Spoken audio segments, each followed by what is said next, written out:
So लोक म्हणतात solo travelling करत जा, एकटं फिरत जा. आता माझ्यासारख्या पोरीला काही एवढं दूरपर्यंत फिरता येणार नाही. सो आज थोडासा विचार केला, पुण्यामध्ये थोडंसं नियर बाय ट्राय करून बघावं एकटं फिरायला जमतंय का. सिरियसली सांगते, पुरंदरला यायचं पण मनात नव्हतं माझ्या. एक्झॅक्टली कुठे जायचं हे माहीतच नव्हतं.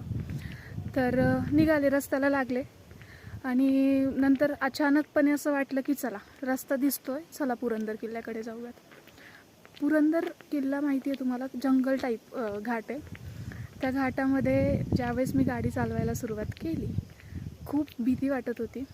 एका साईडने थोडासा कॉन्फिडन्स पण होता की मी जाऊ शकते, बट तरीसुद्धा जशी जशी मी पुढे जात होते, अगदी निर्मनुष्य असा घाट होता तो. भीती पण वाटत होती, माणसांची नाही, पण असं वाटलं अचानक एखादा बिबट्या आला लास्ट टाईमसारखा तर काय होईल, त्याच्यामुळे ती भीती होती.